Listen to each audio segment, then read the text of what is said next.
Каждый год 7 миллионов человек поднимаются на Эйфелеву башню. Они стоят на смотровой площадке, фотографируют Париж, пьют шампанское и уходят. И ни один из них даже не подозревает, что прямо над их головами, за стеной, в которую они упираются спиной, есть квартира. Настоящая квартира с обоями, мебелью, кухней и роялем. На высоте 300 метров. В ней жил один человек. Тот самый, чьим именем названа башня. И он никого туда не пускал. Но Эйфелева башня не единственная. По всему миру самые известные, самые фотографируемые, самые посещаемые достопримечательности прячут внутри себя комнаты, тоннели, бункеры и целые кладбища, о которых большинство людей не знает. Они спрятаны не в пустынях и не в горах. Они спрятаны у всех на виду. За стенами, мимо которых вы проходите, под полами, по которым вы ступаете, внутри конструкций, на фоне которых вы фотографируетесь.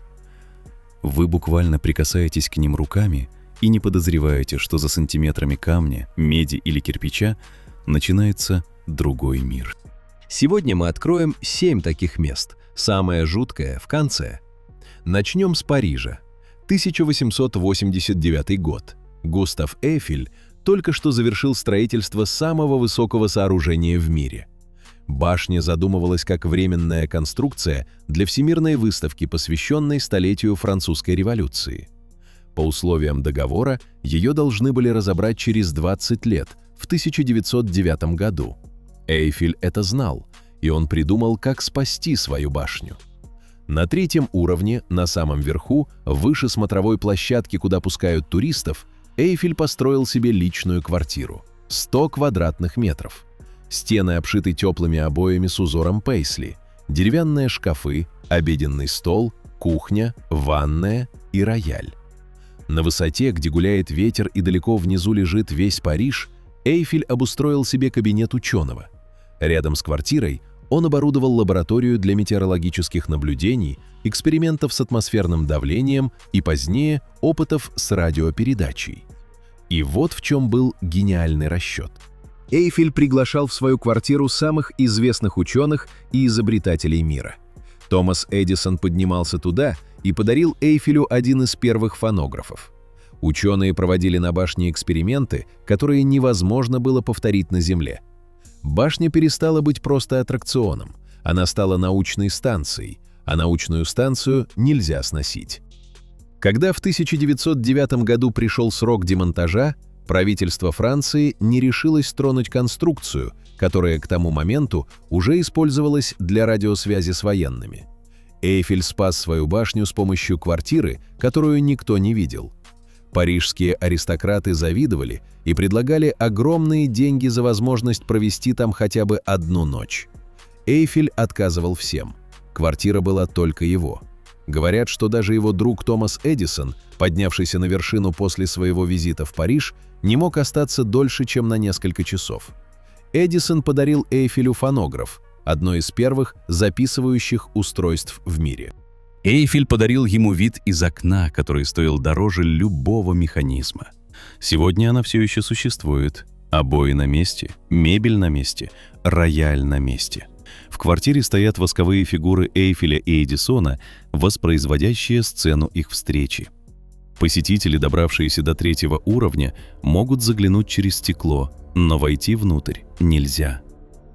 Самая дорогая квартира в мире, 100 квадратных метров на высоте 300 метров, принадлежит 2 манекенам и призраку инженера, который обыграл целый город, целое правительство и само время. Теперь летим в Америку. Южная Дакота. Черные холмы, гора Рашмор. 4 лица президентов смотрят на вас с высоты 18 метров. Вашингтон, Джефферсон, Линкольн, Рузвельт. 60 метров гранита, 14 лет работы, 2 миллиона посетителей ежегодно. Люди поднимаются по 425 ступеням президентской тропы, задирают головы, щелкают камерами и уходят. Все смотрят на лица, никто не смотрит за них. И никто не задает вопрос, а что там, с обратной стороны горы? А там, за затылком Авраама Линкольна, в скале вырублена пещера. Вход спрятан в небольшом каньоне, закрытом от глаз президентскими профилями. Тоннель уходит в гранит на 21 метр. Это начало зала записей, проекта, который задумал скульптор Гудсон Борглум еще до того, как начал резать лица. И этот проект был для него важнее самих лиц. Борглум родился в Айдахо в семье датского эмигранта. Он был человеком одержимым, масштабным, нетерпимым к мелочности. Он написал: «Каждая последующая цивилизация забывает предыдущую. Цивилизации — это упыри». Он смотрел на Стоунхендж, на египетские пирамиды, на руины Рима и видел одно — люди забывают. Через 1000 лет кто-нибудь посмотрит на 4 гигантских лица в горе и не будет знать, кто это, зачем их вырезали, что они означали.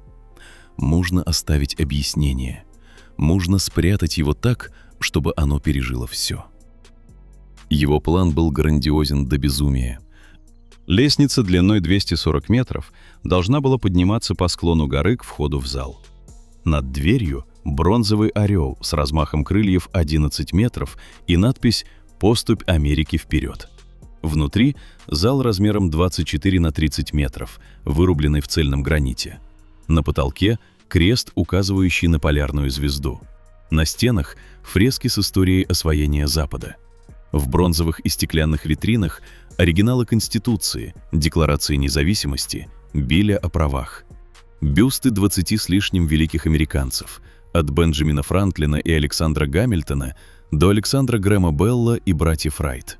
Это должен был быть Ноев ковчег американской истории, замурованный в горе навечно. Строительство началось в 1938 году. Рабочие взрывали гранит за головами президентов, выгрызая тоннель в породе. Но через год Конгресс урезал финансирование и приказал Борглуму бросить пещеру и сосредоточиться на лицах. Денег хватало только на одно. Борглум был в ярости, но подчинился.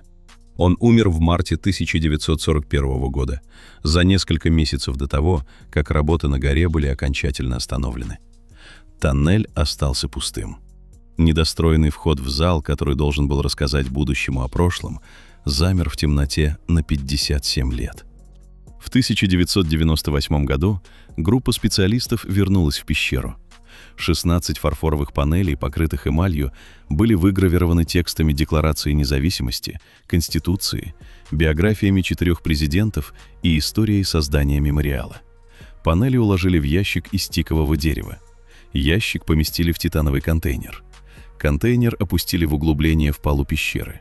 Сверху положили гранитную плиту весом 540 килограммов с цитатой Борглума: «Поместим там, вырезанным высоко, как можно ближе к небу, слова наших лидеров, их лица, чтобы потомки знали, что за люди это были. И помолимся, чтобы эти записи сохранились, пока ветер и дождь одни не сотрут их». Зал закрыт для публики. Тропа, ведущая к нему с туристического маршрута, перекрыта. После того, как в 2009 году активисты Гринписа забрались на лица президентов и повесили баннер, охрану ужесточили настолько, что даже высокопоставленным чиновникам запрещено посещать пещеру. Титановый контейнер лежит в темноте гранитного тоннеля, ожидая тех, кому он предназначен. Не нас. Тех, кто придет через 1000 лет и спросит, кто эти 4 человека на горе и зачем их вырезали. Борглум так и не увидел свой зал завершенным, но его послание лежит в скале, и оно адресовано не нам, оно адресовано будущему, которое мы даже не можем представить. А мы проезжаем мимо горы, фотографируем 4 лица и едем дальше, не зная, что за затылком одного из них спрятана капсула времени в титановом ящике. Подпишитесь на канал, если еще не подписаны, потому что следующее место прячет не послание потомкам, а комнату, которую закрыл взрыв немецкой бомбы. И с тех пор прошло больше 100 лет. Нью-Йорк. Статуя свободы. Символ, который знает каждый человек на планете. 46 метров меди и стали на пьедестале высотой 47 метров. Зеленая от патины женщина с короной из 7 лучей и факелом в правой руке. 4 миллиона посетителей в год. Самый фотографируемый памятник Америки. Люди стоят в очередях, покупают билеты на корону, карабкаются по 162 ступеням винтовой лестницы и выглядывают через 25 окон на гавань. Они считают, что побывали везде. Они ошибаются. Внутри факела, того самого, которое она держит в поднятой руке, есть помещение. Небольшой круговой балкон с обзорной площадкой, к которому ведет узкая лестница-стремянка внутри руки. До 1916 года любой посетитель мог подняться наверх. Представьте, вы забираетесь по винтовой лестнице на корону, а потом через внутренний проход в плече по узкому лазу, больше похожему на корабельный трап, протискиваетесь через руку и выходите на балкон факела. Под вами Нью-Йоркская гавань, корабли, чайки, линия небоскребов Манхэттена на горизонте. Ветер рвет одежду. Вы стоите на самой высокой точке символа свободы и видите мир так, как его не видит никто. 30 июля 1916 года все закончилось. На острове Блэк Том, в 1,5 километрах от статуи, через пролив, располагался склад боеприпасов. Огромный перевалочный пункт, 2 миллиона фунтов взрывчатки и снарядов, предназначенных для отправки в Европу на фронты Первой мировой.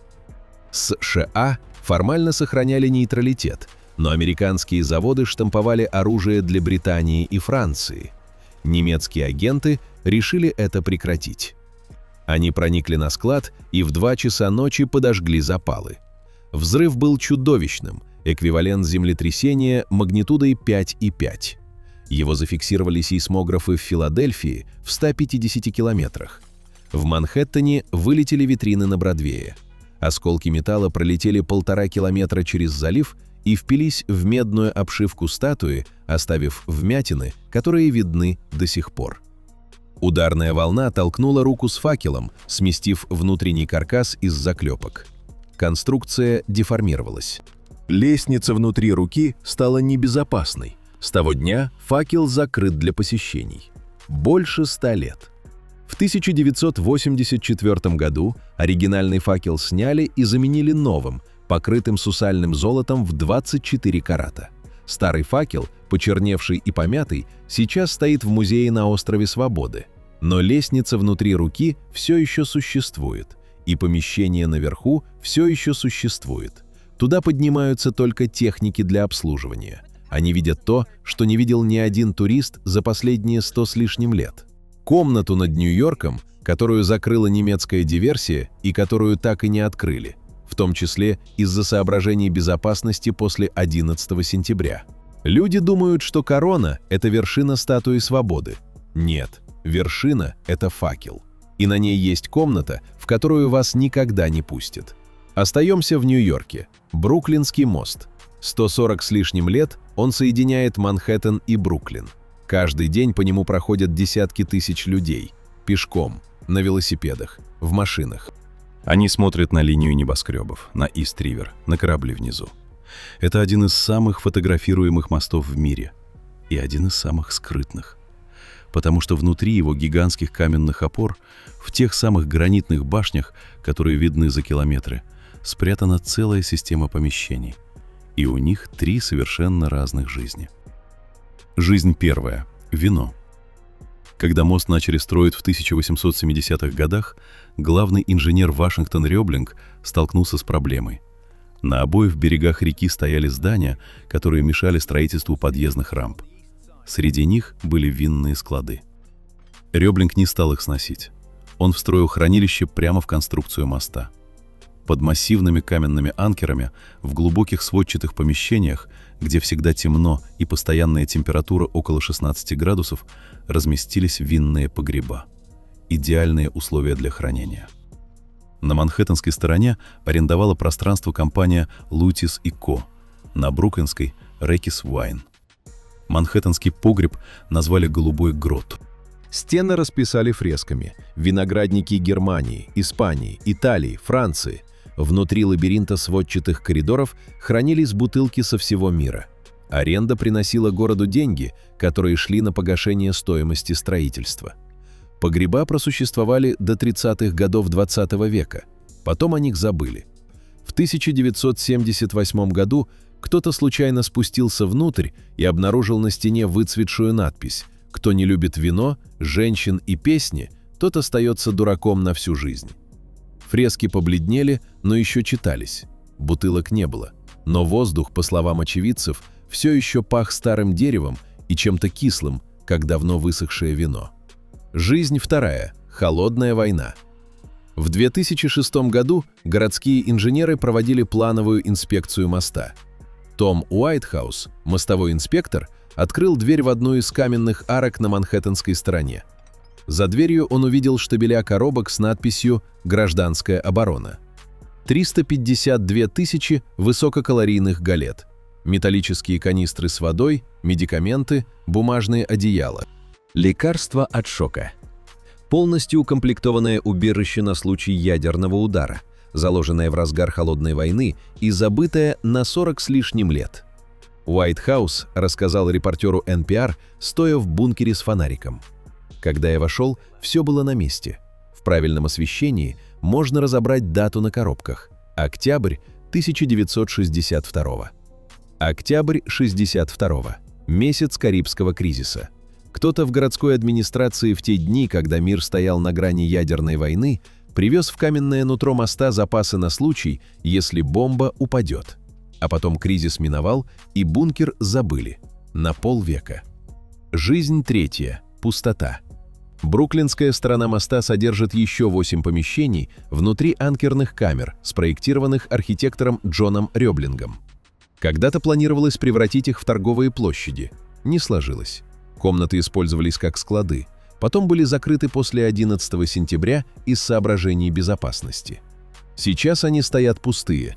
Сводчатые потолки, толстые каменные стены, абсолютная тишина внутри конструкции, по которой наверху грохочут машины. Люди ходят над этим каждый день. Туристы фотографируются на фоне башен, не подозревая, что внутри законсервированный страх ядерной войны, призрак винного погреба и пустые комнаты, которые так и не нашли своего назначения. Ставьте лайк, если вам интересно. Мы перемещаемся в Лондон, Биг Бен. Точнее, башни Елизаветы, потому что Биг Бен — это имя колокола, а не башни.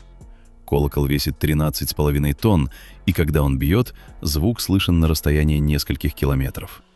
Башни поднимаются на 96 метров. 4 циферблата, каждый диаметром 7 метров, состоят из 312 кусков опалового стекла, собранных как витраж. Минутные стрелки — 4,2 метра, часовые — 2,7. 334 ступени ведут от основания к колокольне. Символ Британии, парламента, пунктуальности, стойкости. Башня гасила огни только дважды в истории – во время Первой и Второй мировых войн. И вот на 114-й ступени, на третьей пути к вершине, есть дверь. Неприметная, без вывески. За ней маленькая мрачная комната с каменными стенами и низким потолком. Это тюремная камера, настоящая. Она была встроена в конструкцию башни при строительстве в 1850-х годах и использовалась для содержания членов парламента, нарушивших кодекс поведения. Не метафора, не фигура речи. Буквально, если депутат вел себя неподобающе в зале заседаний, сержант при оружии, должность, существующая в британском парламенте с 1415 года, имел полное право арестовать его и запереть в башне. Последним заключенным этой камеры стал Чарльз Брэдлоу в 1880 году. Он был атеистом и отказался приносить религиозную присягу при вступлении в парламент. Его заперли в башне на ночь. Представьте, депутат британского парламента сидит в каменной комнате на 114-й ступени часовой башни, а над его головой бьет колокол весом 13,5 тонн. Каждый час, всю ночь. С тех пор камера пустует, но формально сержант при оружии до сих пор имеет право производить арест.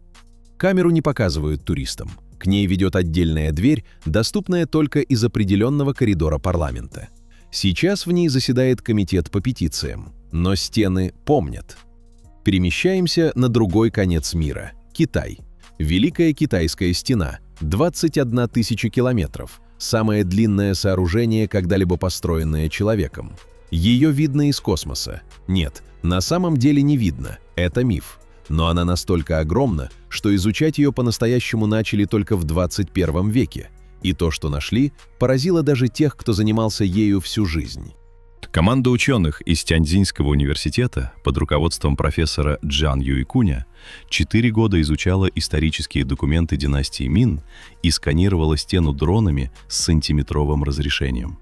Они сфотографировали 90% тех участков стены, которые были построены из камня и кирпича в период с XIV по XVII век. Результат — более 220 секретных дверей, спрятанных, замаскированных, невидимых снаружи. Каждая дверь была индивидуально подогнана под рельеф. Самые узкие пропускали одного человека, самые широкие позволяли пройти 2 лошадям бок о бок. Выход с внешней стороны стены маскировался кирпичной кладкой, неотличимой от остальной стены. Чтобы пройти, нужно было знать, где нажать, какой кирпич вымыть, пароль, код, система распознавания свой-чужой на уровне 15 века. Зачем? Стена защищала от кочевников. Но защита не означала полную изоляцию. Через секретные двери проходили разведчики, ебушоу, ночные дозорные, элита пограничной стражи династии Мин. Это были люди, которых отбирали за выносливость, знание степи и умение передвигаться бесшумно. Их задача — выходить за стену ночью, углубляться в территорию противника и возвращаться до рассвета с информацией о передвижениях кочевых армий. Каждый ебушоу знал расположение своей секретной двери и пароль, без которого стражники не открывали. Если разведчик не возвращался к утру, дверь замуровывалась, и об этом проходе забывали. Но двери использовались не только для шпионажа. Через другие, более широкие проходы кочевникам официально разрешали перегонять скот на пастбище по эту сторону стены. Торговля, дипломатия, управление степью через контролируемые каналы. Стена была не стеной в привычном смысле, а мембраной. Она пропускала то, что нужно, и задерживала то, что опасно. Все через двери, которых не было ни на одной карте, доступной противнику. Профессор Джан сказал, эти находки доказывают, что Великая Стена никогда не была полностью закрытой. Она была открыта по расписанию. Крупнейшее фортификационное сооружение в истории человечества – решето с 200 замаскированных дырок. И мы узнали об этом только в 2023 году. Последняя точка на нашей карте. Самая древняя и, пожалуй, самая жуткая. Рим, собор Святого Петра. Крупнейший христианский храм в мире. Под его мраморным полом на глубине от 3 до 12 метров лежит целый город мертвых. Ватиканский некрополь – это римское кладбище 1-4 веков нашей эры. Когда император Константин решил построить первую базилику Святого Петра в IV веке, он не стал расчищать кладбище. Он засыпал его землей и построил храм прямо сверху. Мавзолеи, саркофаги, фрески, надписи – все осталось внизу, запечатанное на 1600 лет. В 1939 году, когда умер папа Пий XI, он завещал похоронить его как можно ближе к могиле Святого Петра. Рабочие начали копать под полом базилики и наткнулись на кладку. Папа Пий XII приказал продолжить раскопки. Это было рискованное решение. Никто не знал, что лежит внизу, и любая ошибка могла повредить фундамент крупнейшего храма христианства. С 1940 по 1949 год, в разгар Второй мировой войны и сразу после нее, археологи работали в полной тайне, вскрывая пласт за пластом. И то, что они нашли, превзошло все ожидания. Целая улица мавзолеев, выстроенных в ряд, как дома в маленьком городе. 22 сохранившихся погребальных здания. Стены покрыты фресками и мозаиками. Сцены из греческой мифологии соседствуют с раннехристианскими символами. Языческие захоронения рядом с могилами первых христиан. Переход от одной религии к другой виден буквально на расстоянии нескольких шагов. Вот мозаика с Аполлоном, управляющим солнечной колесницей, а вот, в следующем мавзолее, крест и монограмма Христа. 1600 лет эти стены не видели света. И в самом конце, в глубине, под алтарем базилики, археологи нашли простую нишу в стене. Рядом процарапанная надпись на греческом «Петрос Эни» – «Петр здесь». Внутри обнаружили кости мужчины примерно 65 лет. Стоп отсутствовали. Согласно преданию, Петр был распят вверх ногами по собственной просьбе, считая себя недостойным умереть так же, как Христос. Ноги могли быть отделены от тела при снятии с креста. Ватикан объявил эти останки мощами апостола Петра. Ученые спорят до сих пор. Но факт остается фактом. Прямо под главным алтарем самого известного храма планеты, под ногами миллионов туристов, лежит город, который старше самого христианства. Языческий некрополь, погребенный под фундаментом церкви, которая стоит на месте, где, возможно, казнили человека, основавшего эту религию. Сегодня в некрополь пускают 250 человек в день. Группы по 10-12 человек. Записываться нужно за месяцы, отправив запрос по электронной почте в Ватиканское управление раскопок. Для сравнения, Ватиканские музеи наверху посещают 30 тысяч человек в день, некрополь внизу – 250. Большинство людей, побывавших в Ватикане, стоявших в очереди в Сикстинскую капеллу, фотографировавших купол Микеланджело, понятия не имеют, что в 12 метрах под их ногами лежит кладбище, которому 2000 лет, и, возможно, кости человека, с которого началась церковь. Остановитесь, посмотрите, что мы увидели. Квартира с роялем на вершине Эйфелевой башни. Титановый контейнер с Конституцией за затылком Линкольна.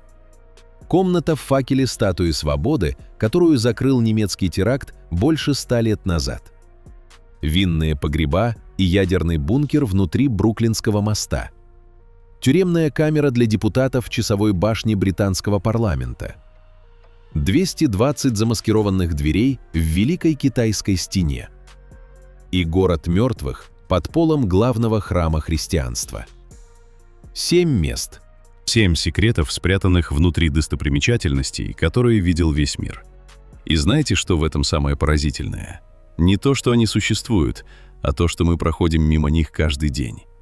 Миллионы людей стоят буквально в метре от тайной комнаты, ядерного бункера, замаскированной двери или 2000-летнего кладбища, и не подозревают об этом. Мы смотрим на фасады и думаем, что видим все. Мы фотографируем поверхность и уходим довольные. Но за каждым фасадом есть дверь, и за каждой дверью – история, которую никто не рассказывает. Подумайте об этом в следующий раз, когда будете стоять перед знаменитым зданием, мостом или памятником. Посмотрите не на фасад, посмотрите на стену за ним, на фундамент под ним, на арку, в которую никто не заглядывает. Потому что именно там, в тишине и темноте, прячутся самые интересные истории. Те, которые не попадают в путеводители. Напишите в комментариях, какое из 7 мест поразило вас больше всего. Ставьте лайк, если было интересно, и подписывайтесь. В следующий раз мы откроем двери, о которых вы даже не подозревали. А их еще очень много.